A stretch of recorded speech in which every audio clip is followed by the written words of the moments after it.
Olá, boa noite. Está começando mais um Jornal da Sete. Eu sou o Marcilon Neves e a partir de hoje estarei também na apresentação do jornal. No programa de hoje eu recebo a advogada Carolina Rezende para falar um pouco sobre os impactos do impacto do coronavírus no distanciamento social no dia a dia dos advogados. Carolina, obrigado. Boa noite, eu que agradeço pelo convite. Carolina, como é que foi que você recebeu a notícia de que teria que fazer o distanciamento social?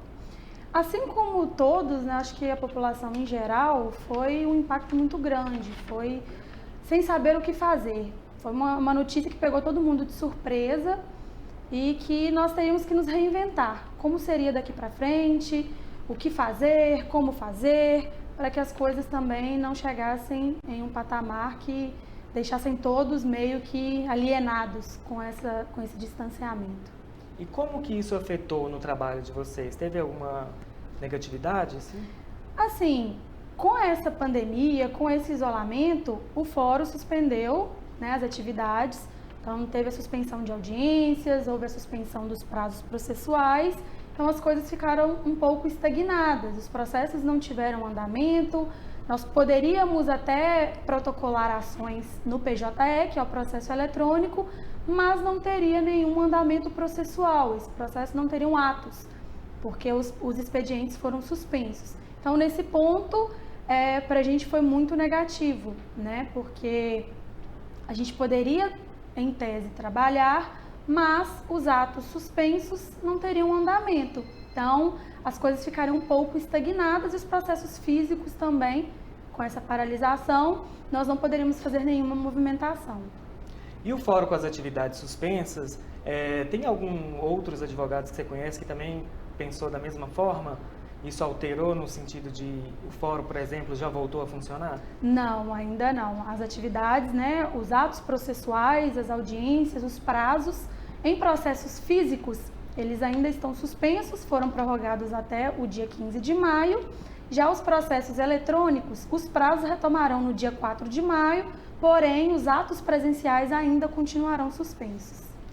O advogado consegue por si trabalhar com o que a gente chama de home office? Quais são as peculiaridades? Então, com os prazos suspensos, a gente tem que se reinventar. Nós temos que buscar nessa pandemia, nessa paralisação, um método, um jeito para que as coisas também não fiquem estagnadas. Como é o caso de analisar as situações trabalhistas, de analisar os acordos e as sentenças de pensão alimentícia. Então, o home office em si, ele veio e para o advogado, eu penso que para a maioria, foi para essa questão. Porque tiveram várias medidas provisórias para regulamentar os trabalhos, para resguardar, né, os trabalhos mediante esse fechamento do comércio. Teve a questão da pensão alimentícia. E aí, como que isso ficaria? Porque nós não temos uma regulamentação. Se houver uma pandemia, como que vai ficar essa questão? O pai vai deixar de pagar? A criança não deixa de gastar? Então, o home office em si, ele serviu para nós buscarmos um entendimento dessas questões, de buscarmos passar para os empregadores e para os empregados o teor das medidas provisórias, serviu para a gente buscar entender pai, mãe, como ficaria a questão do pagamento da pensão alimentícia, esses acordos extrajudiciais, a questão do direito do consumidor, pagamento de escola, pagamento de faculdade, como que vai ficar? A criança não está estudando, as faculdades, as aulas estão sendo online. Então o home office ele veio para que a população, a comunidade, ela tenha uma segurança jurídica meio a essa instabilidade, para eles conseguirem ter acesso à informação, conseguirem entender como que ficaria no meio jurídico essas questões aí de direito de trabalho, direito do consumidor, direito de família, já que nós não tínhamos uma regulamentação própria.